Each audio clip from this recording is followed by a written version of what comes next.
Doctor Buscaglia, buenas tardes. ¿Cómo estás, don Julio? Qué gusto escucharte. Saludos a la audiencia.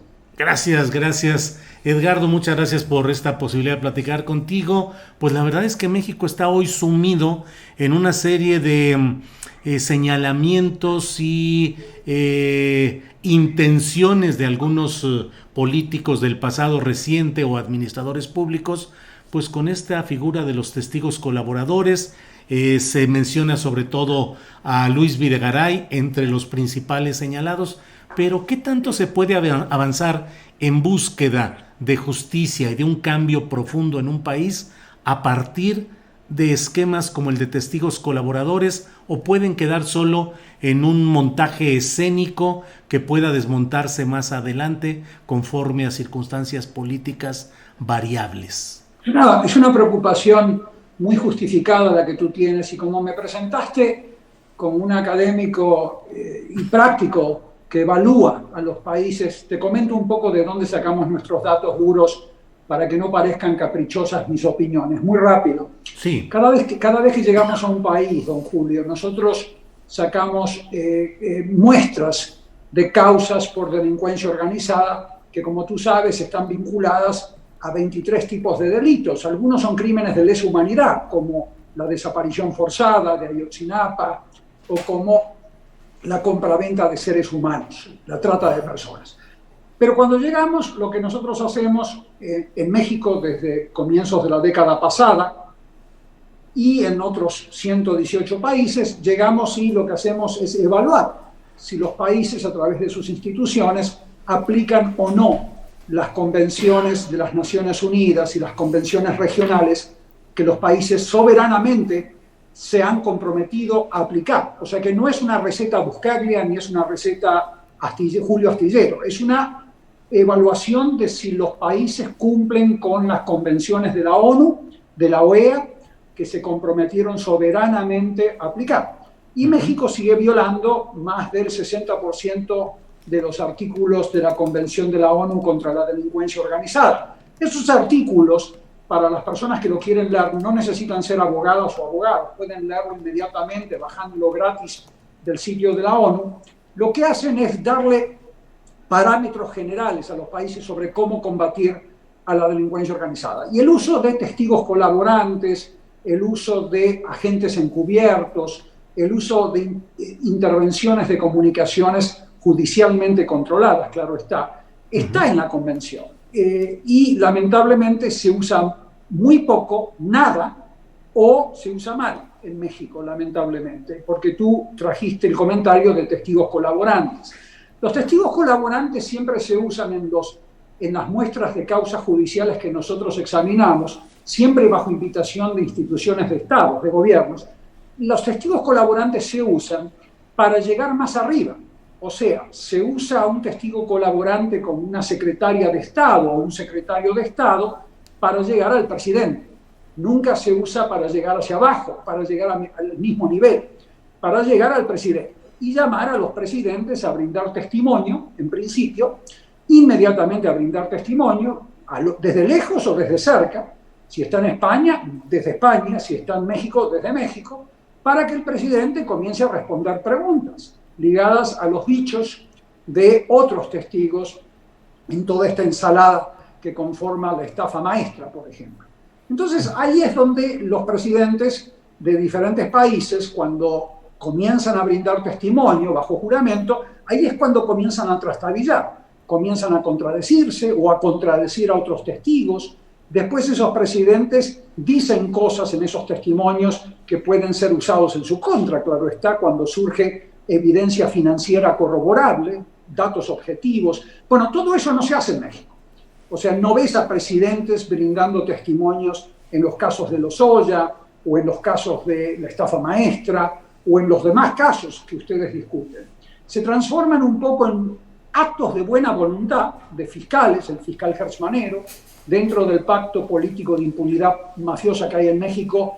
Él hace lo que puede, que es muy poco, pero hace lo que puede. O sea, no es que haya mala voluntad, no es que sean buenos o malos. El problema es que dentro de un esquema de pactos de impunidad como existen en Rusia o en México, es muy difícil llegar a las figuras top ¿no? Como sí se llegó en Brasil, como sí se llegó en Perú, como sí se llegó en otros países. Porque, a ver, más allá de izquierda o derecha, porque en México hay una actitud muy religiosa, inquisitiva, ¿no? De la Inquisición española hacia el presidente de turno, anti-AMLO, pro-AMLO, entonces todo se ve a través del prisma ideológico. Esto es técnico, hay gobiernos de izquierda que lo hicieron muy bien, como el gobierno de Dilma Rousseff, el gobierno de Lula combatió la delincuencia organizada y después le aplicaron esas leyes a Lula, propiamente dicho, en gobiernos de derecha, donde los gobiernos de Colombia, de Santos, de Uribe, el que está ahora, siguen combatiendo a la delincuencia organizada, y el de Perú, donde los últimos 5 presidentes peruanos fueron sentenciados, procesados o se suicidaron cuando los estaban por ir a buscar para detenerlos, como el caso del presidente de Perú, que murió, se suicidó. Entonces, en México no se ve esa limpieza antimafia desde los testigos protegidos hacia arriba. A ver, la experiencia internacional que te puedo sintetizar muy rápido es que si tú ves a testigos colaborantes que brindan testimonio, pero no ves que a partir de esos testimonios comienzan a contestar preguntas presidentes de la República o expresidentes de la República, la cosa no funciona. Siempre se usa el pescado más chico para llegar al más grande. Eso es algo que siempre se ve hasta en las películas. No se usan técnicas adecuadas de investigación, don Julio. Se usa muy poco a la gente encubierto en México. La Fiscalía debería estar usándolo muchísimo más, a la gente encubierto. Deberían estar usando muchísima más cooperación internacional con la Unión Europea, porque muchos de estos políticos en la estafa maestra tienen propiedades en Europa. Se compran propiedades en Europa. Entonces debería haber muchísima más colaboración internacional que no existe. Claro. Te doy una cifra así para que no piensen que esto es algo caprichoso. La ley de extinción de dominio mexicana, tal como se la reformó en el 2019, está mucho mejor formulada que la que teníamos antes. La ley de extinción de dominio, la ley nacional de extinción de dominio. Claro. Es una excelente ley, pero fíjate que a la hora de aplicarla, la brecha entre la ley en los libros y la ley en acción es espantosa. En un año, un reporte de la Fiscalía General de la República te dice que la Fiscalía General de la República impulsó 3 casos. 3 casos. Esto es la tercera economía ilícita más importante del planeta, que es México, después de China y Rusia. 3 casos. Y ninguno de ellos tiene sentencia. Y ninguno de ellos, de los 3, tiene cooperación internacional. Entonces, hay un problema de parálisis, de bloqueos políticos al buen o mal trabajo que pueda hacer un fiscal. Entonces, ahí podés colocar a Elliot Ness, a Giovanni Falcone, a la Madre Teresa, quien sea, y no vas a llegar a una buena conclusión con sentencias finales condenatorias, porque hay bloqueos políticos a las investigaciones que se deberían llevar adelante desde abajo hacia arriba, con testigos colaborantes y, como dicen los pentitis, los arrepentidos, ¿no? Entonces, esto es lamentable, don Julio, lamentablemente estamos ahí.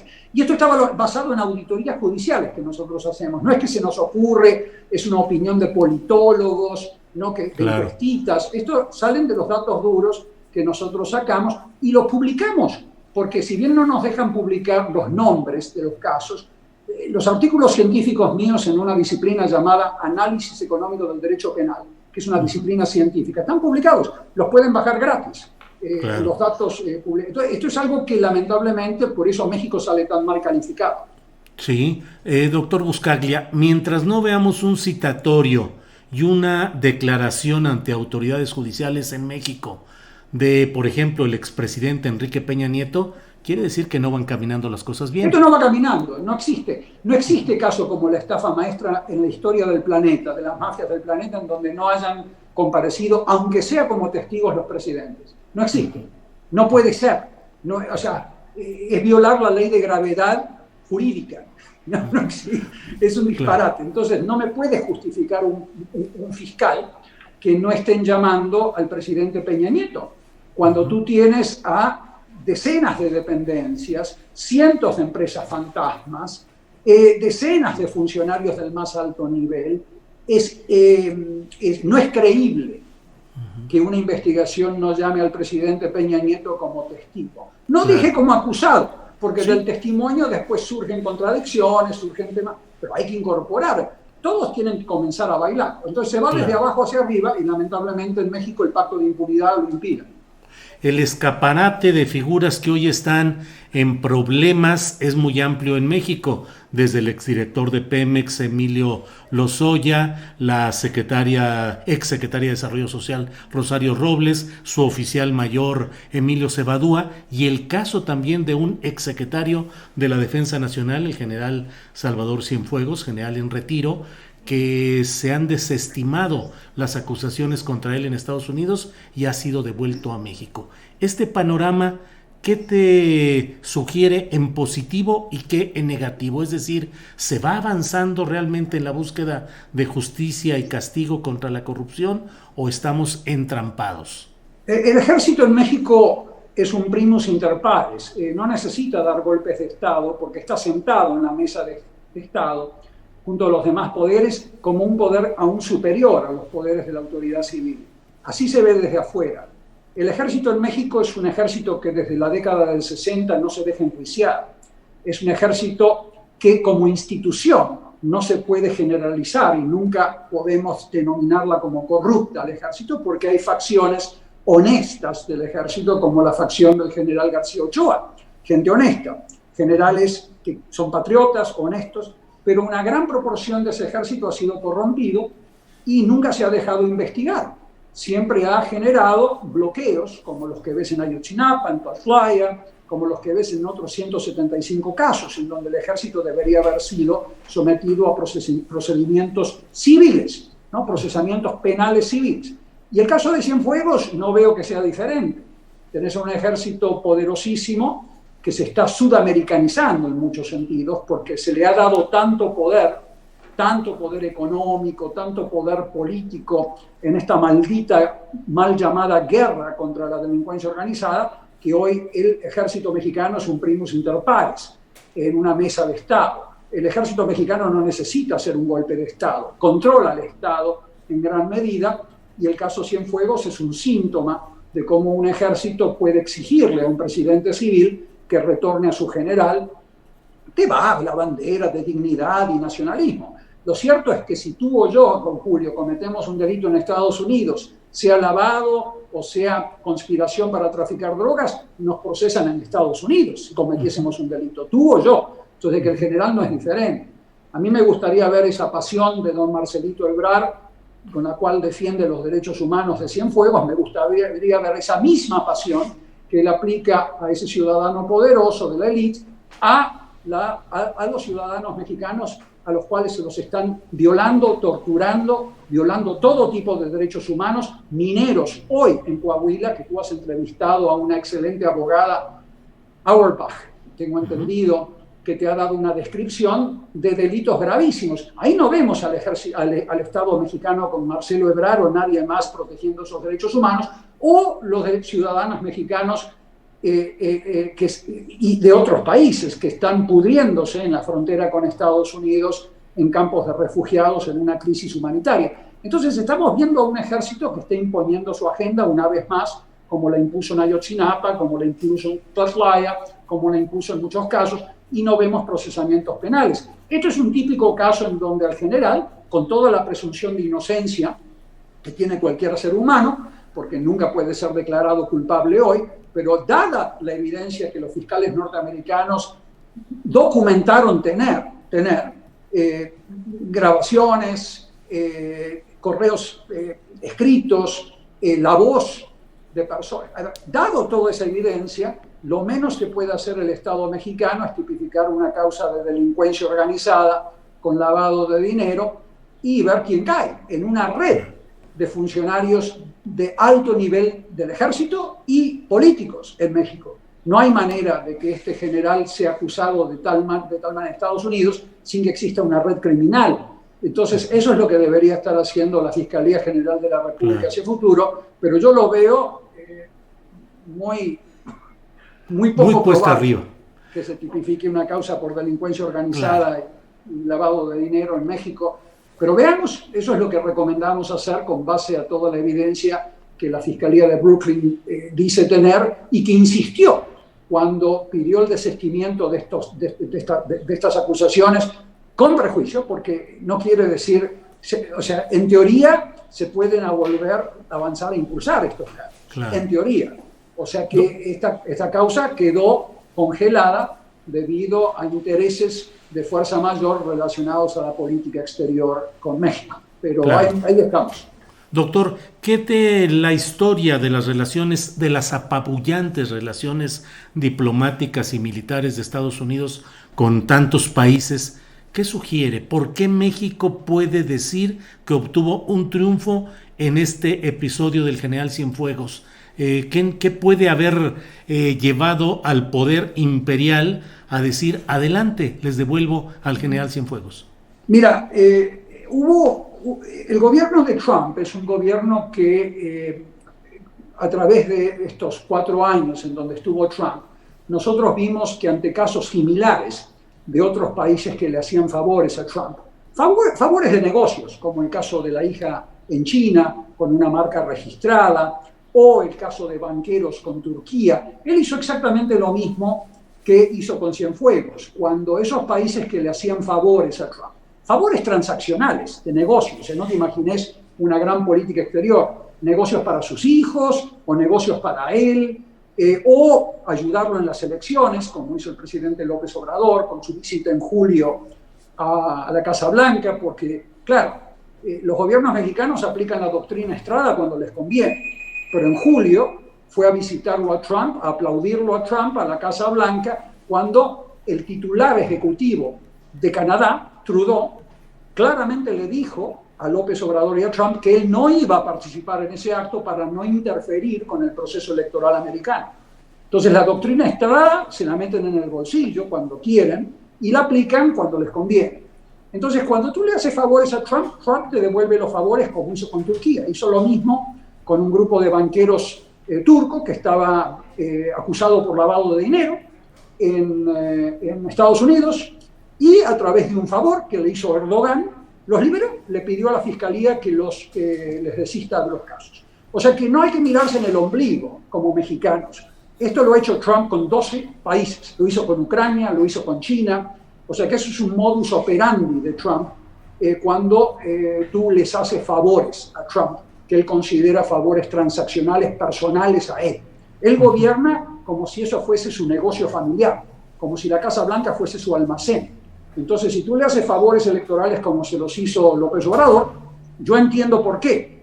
Lo amenazaron, a México fue humillada, como país fue humillado, se declaró a sus ciudadanos criminales, violadores, le iba a cerrar la frontera a México, y ante todas esas amenazas, López Obrador y Peña Nieto cedieron y tuvieron que ajustarse al poder imperial norteamericano, como tú bien lo nombraste, y como contrafavor a los favores de López Obrador, le devolvió a Cienfuegos ante la demanda del ejército para retornarlo.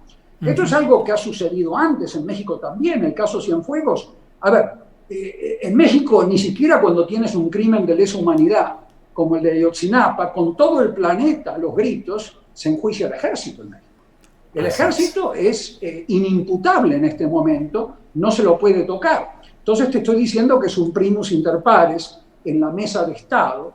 Yo no dije política, dije en la mesa de Estado, de instituciones de Estado, es un primus inter pares que gobierna, que cogobierna junto con las autoridades civiles, lo hace en silencio, pero lo que a mí me preocupa mucho del ejército mexicano es que hay cada vez más facciones, algunas a favor, otras en contra. Hay facciones honestas, como te mencioné antes, de García Ochoa, que estaría muy de acuerdo y muy feliz, esa facción honesta, patriota del ejército, de retornar toda la política de seguridad al ámbito civil, como debería estar en una democracia, en cualquier democracia.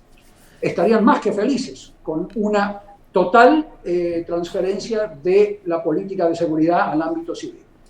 Okay. Hay otras facciones del ejército que se oponen, porque es una gran fuente de poder y una gran fuente de negocios presupuestarios. Claro. Entonces, hay un problema de fractura en el ejército mexicano que a mí me preocupa cada vez más, porque en el fondo, don Julio, debilita la democracia. La democracia incipiente que México vivió por unos pocos años y que después Calderón asesinó a esa democracia con ese gobierno que militarizó a las políticas de seguridad, que las mafiocratizó a través de García Luna, lo que hizo fue matar esa democracia incipiente que ahora hay que resucitar. Entonces, como propuesta, yo te diría que el presidente López Obrador debería tener como prioridad máxima de su gobierno retornar las políticas de seguridad nacional, seguridad pública, seguridad ciudadana al ámbito civil. Civil. Los militares no se están comportando de manera democrática en México y es muy mala noticia para la democracia futura mexicana tener a un ejército que se comporta de esta manera cuando hay crímenes de lesa humanidad como Ayotzinapa, Tlaxcala y como los crímenes de los cuales se lo acusa a Cienfuegos que no llegan a ningún lado, que terminan siendo bloqueados por una institución que es primus inter pares en una mesa de Estado. Eso no es democracia, eso es mafiocracia. Claro. Entonces a mí me preocupa mucho, don Julio, que esto suceda en un país tan rico, tan importante como México. México es una cultura cultural, es una cuna cultural de la civilización, Julio. La gente desde afuera ve a México como se ve a Egipto, como se ve a China. Son países milenarios que deberían estar a la vanguardia como líderes regionales al menos, y tenemos a un país postrado, no debido a su sociedad trabajadora que se rompe el lomo de sol a sol, sino debido a una clase política mafiosa que ha tomado al Estado como un club privado. Sí. Y ahí está. Los síntomas tú los ves. Volvemos al comienzo de tu entrevista, ¿no? Los testigos colaborantes nunca te llevan a acusar hacia arriba, siempre te llevan a acusar hacia abajo. O sea, el pacto de impunidad político-mafioso no se rompe en México y eso es lo que a mí me preocupa mucho. Doctor Buscaglia, sé que hoy es tu cumpleaños, te envío felicitaciones, espero que lo estés pasando muy bien y fíjate lo que son las cosas. Te voy a pedir un regalo al revés, te voy a pedir que hoy día de tu cumpleaños nos digas algo positivo, rescatable de lo que se está viviendo hoy en México, en este esquema que te digo de Lozoya, Robles, Cebadúa, el general Cienfuegos. ¿Qué encuentras de positivo en todo este pantano difícil? Vea, yo no soy un experto en arte, en cultura, pero yo cada vez que me interactúo con México, interactúo a través de su música, a través de sus obras de teatro, a través de sus obras, a través de sus obras culturales, a través de su pueblo, que a mí cuando voy a diferentes estados mexicanos, Colima, Jalisco, Chiapas, Chihuahua, me invitan a sus casas, manifestaciones culturales riquísimas. O sea, yo sigo siendo un afortunado por ir a México y en donde cuando a mí me invitan a hablar sobre estos temas, lamentablemente me tengo que dedicar a hablar del lado oscuro de la luna. Pero cuando tengo mi tiempo libre me dedico al lado brillante de México, que es su enorme mundo cultural, especialmente musical. O sea, yo me dedico muchísimo a comprar obras de artes mexicanas cuando puedo, dentro de mi presupuesto muy limitado, y a coleccionarlas muchas veces, catrinas y demás. O sea que hay muchísimo de brillante en el futuro de México y principalmente en su sociedad, en su sociedad civil. En su sociedad civil, como Cristina Auerbach, que rescata personas, el que rescata y salva vidas.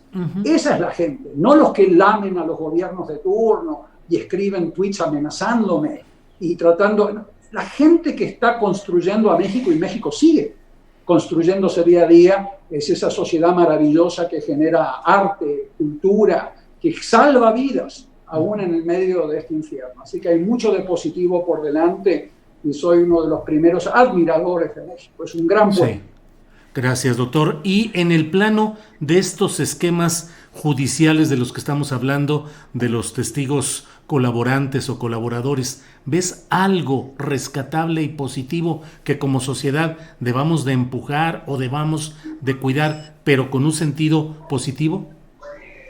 Mira, el periodismo mexicano y la sociedad civil mexicana ha progresado años luz desde los años 80, tú lo sabes, has vivido en México. Yo cuando iba en los años 80, 90 a México, esto no se veía. Ahora tienes un periodismo brillante, hay de todo. Como en todos los países hay cloacas y hay paraísos, pero hay un periodismo vibrante que cuestiona, que investiga. Fíjate lo que hace Ana Lilia Pérez, por ejemplo. Son estudios de auditoría periodística que debería estar realizando la Fiscalía General de la República, lo que hace Ana Lilia Pérez, también Anabel Hernández, lo que han hecho grandes periodistas, Doris Gomorra, que es una periodista silenciosa que trabaja en temas de lavado de dinero y es una gran fuente de datos para mí. O sea que el periodismo ha trabajado muy bien en los últimos 20 años y cada vez mejor, y destapa estas cosas, porque en el fondo el periodismo estuvo detrás del destape de la estafa maestra, como recordarás. Claro. O sea que el periodismo que audita es un poco, la sociedad civil ha mejorado enormemente en los últimos 20 años en su capacidad de reacción. No tienen capacidad de auditoría en general, pero tienen capacidad de reacción. Salvan vidas con mucha más frecuencia que cuando yo venía a comienzos de la década pasada, ¿te acuerdas? En los casos de feminicidios de Juárez, donde cuando yo trabajaba hace muchos años con la ONU, ya no más, ahora la ONU me llama de vez en cuando, como ahora están haciendo en noviembre, en diciembre, para dar conferencias, pero en ese momento trabajábamos full time y me encontré con una sociedad civil que se arriesgaba la vida en México, en Chihuahua, para proteger a las familias de víctimas de feminicidios o posibles víctimas de feminicidios que estaban siendo amenazadas. Eso ha mejorado muchísimo en México. O sea que hay un campo de progreso, pero yo yo no me hago muchos amigos, como tú sabes, don Julio, entre muchos de los funcionarios que están en el poder, que se enojan, amenazan, filtran información falsa y demás, pero mi rol es señalar lo que no se está haciendo en el Estado mexicano para salvar vidas. Porque si hoy, por ejemplo, tú tuvieses investigaciones realmente adecuadas, y acá termino con una propuesta para darte, o sea, que si para cada investigación, para cada carpeta de investigación de la Fiscalía General de la República por delincuencia organizada, tú tuvieses a 9 instituciones federales en tiempo real, continuamente, día tras día, aportando pedazos de información que hoy la Fiscalía General de la República carece, porque no coordina bien con la UIF, no coordina bien con los órganos de inteligencia militar, civil, no coordina bien con la Procuraduría Fiscal, no coordina bien con la Policía Federal. Si coordinasen bien y comenzasen a funcionar como una orquesta sinfónica, tú tendrías redes criminales que hoy están asesinando a mexicanas y a mexicanos siendo desmanteladas. Por lo tanto, esas falencias le cuestan vidas humanas a México. Esa es mi pasión, ese es mi enojo. Entonces, cuando a mí me dicen que el fiscal general de la República está furioso, a mí me importa un carajo que esté furioso. A mí lo que me importa es que se salven vidas en México, como se salvaron vidas en Colombia, como se salvaron vidas en Brasil cuando se comenzaron a hacer las cosas mejor. A mí me importa que ese fiscal general de la República, Hertz Manero, triunfe, que el secretario de Seguridad Pública triunfe, coordinando mejor entre instituciones. Y no quieren hacerlo porque trabajan de la misma manera que se trabajaba en los años 80. Cada institución es un feudo, celoso, paranoico, que no quieren compartir información, y hoy tenemos que investigaciones como la estafa maestra podría tener un mapeo de una red criminal muchísimo más amplia, y no lo tiene porque los MPs no tienen capacidad, porque no podemos saber todo sobre todo, ninguno de nosotros, no tienen capacidad de acumular material potencialmente probatorio, datos de prueba suficientes de todas estas instituciones en México y en el exterior que podrían estar aportándole datos. Entonces, el enfoque Task Force, que es el que aplica Italia, el que aplica ahora Turquía, lo aplica Brasil, lo aplica Colombia, lo aplica en 67 democracias, no se aplica adecuadamente en México. Es una crítica técnica, no personal. Yo no conozco a estos funcionarios. Pueden ser maravillosos, Mahatma Gandhi, no los conozco, pero no están desempeñándose bien en este tema, y eso cuesta vidas de mexicanas y mexicanos, que como tú pudiste ver en el caso de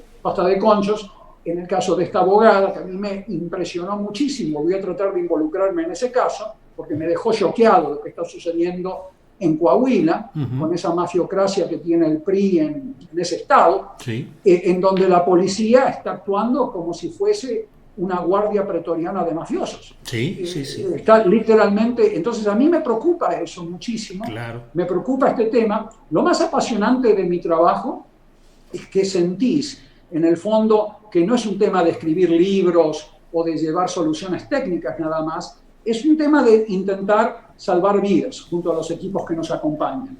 Y eso es lo que nos apasiona, y creo que eso es lo que apasiona a muchas de estas abogadas y abogados que van a tu programa a denunciar estos casos. Así que, en buena hora, siempre con esperanza, o sea, nunca hay que tirar la toalla. Claro. Doctor, pues gracias, doctor Edgardo Buscaglia. Gracias por esta oportunidad de una plática amplia. Que sigas pasándola bien, que disfrutes tu día. Felicitaciones y seguimos en contacto. Gracias, don Julio. Felicidades a la audiencia. Gracias, muy amable.